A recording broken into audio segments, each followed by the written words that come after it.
Today on Fix My Oculus, we're going to talk about physical damage to the joysticks on the Quest 3 controllers. I'm going to show you guys how to replace the joystick topper in case one breaks off, and a capacitance spring. We're also going to talk about the tools that you'll need for this job, and I'm going to show you how to install some components that will prevent something like this from ever happening to you.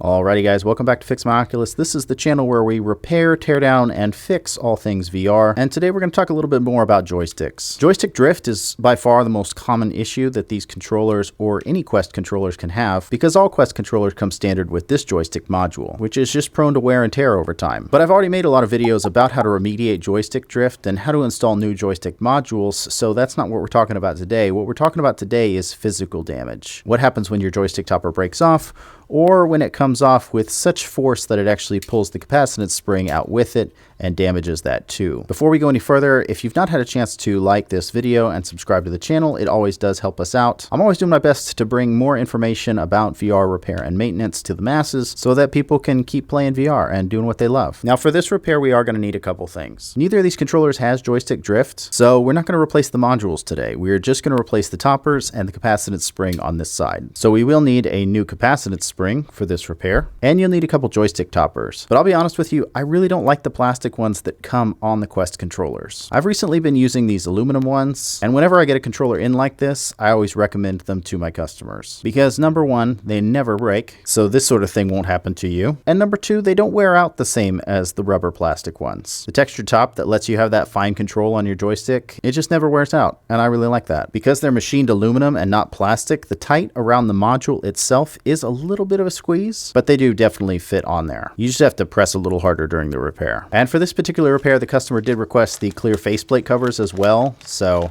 I'm going to be installing those too, because why not? We're already in here. For this repair, you will need a pry tool of some sort. You can use a metal one like this or a plastic one like this. You'll need a screwdriver with a T5 bit, and I always recommend a set of tweezers as well. They come in handy for unlatching and grabbing cables and putting them back in place very, very delicately. So we have our parts, we have our tools, and we have our controllers. Let's go ahead and get started. I'm going to go ahead and start with this controller because we need to fully disassemble this controller and replace this capacitance spring as well as the joystick topper. So we're going to start there. I'm just going to take my metal pry tool here and I'm going to find the seam. And then to avoid the LED tracking ribbon, we're going to shoot it between where the joystick would be if it was there and the menu settings button. Doing this severs the bulk of the adhesive that's holding the faceplate down, and then we can just kind of pry it up. I just pulled on that and that spring flew off somewhere. It's gone now. But that's okay, we don't need it. I'm gonna go ahead and take my T5 screwdriver and we're just gonna take out all of these screws except for this one. Leave this one alone. Just these other ones. Now that I've removed these screws, there's 4 screws that hold this battery compartment in. One is pretty obvious right here, and the other 3 are underneath this sticker. So I'm just gonna get my tweezers kind of underneath the sticker here, and we're just gonna pull that whole bad boy up. And then we're gonna take out this screw, and these 2 screws. He's got this wrist strap holder here, so I'm gonna go ahead and take that out too. Once all my screws are out, there's nothing really holding this together except for pressure and some clips. I'm just gonna get a fingernail or a pry tool up underneath this LED array here.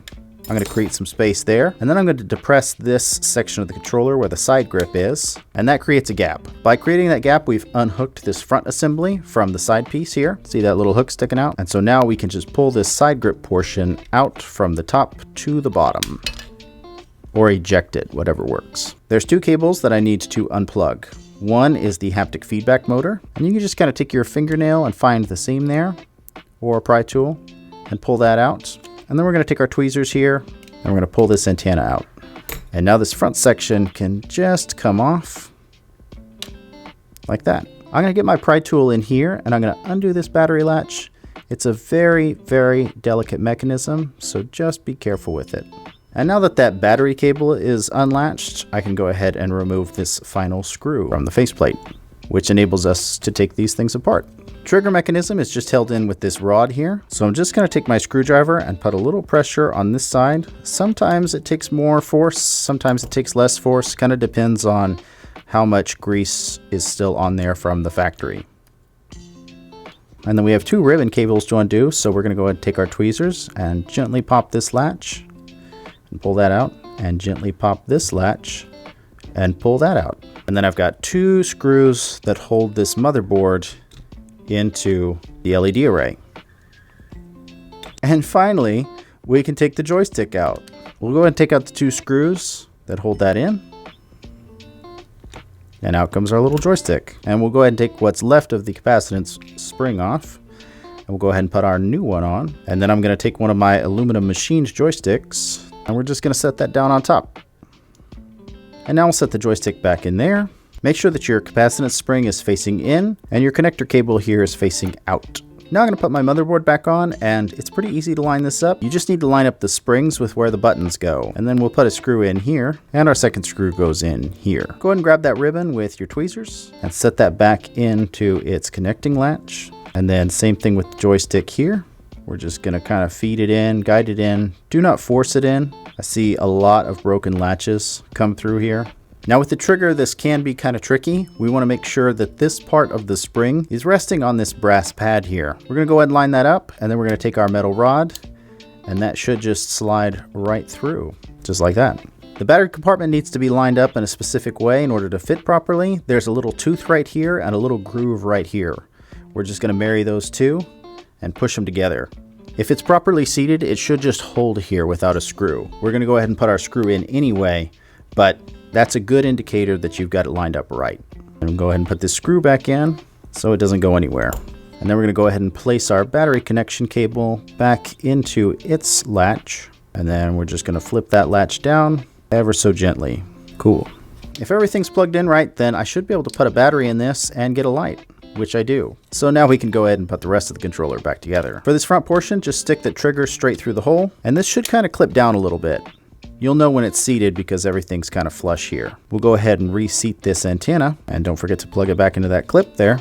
And then we'll plug our haptic feedback motor back in. Putting this portion of the grip back in can be a little tricky, but just be mindful of where your clips are. And remember that we need a little space here to get this eyelet in between the motherboard and the front portion of the assembly. So we'll go ahead and kind of put this in place and clip it at the bottom, and then we'll lift up to guide that in.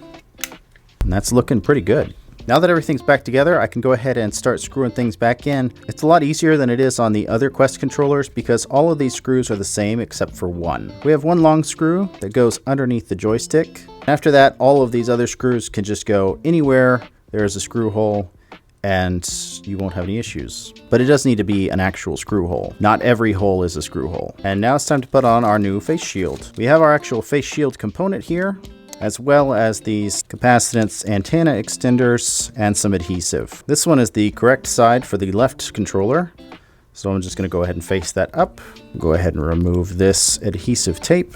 Make sure that's pretty close to being lined up there. And I kind of want to use tweezers for this because I don't want to leave a whole lot of fingerprints on this adhesive. And then we can just line it up with the holes.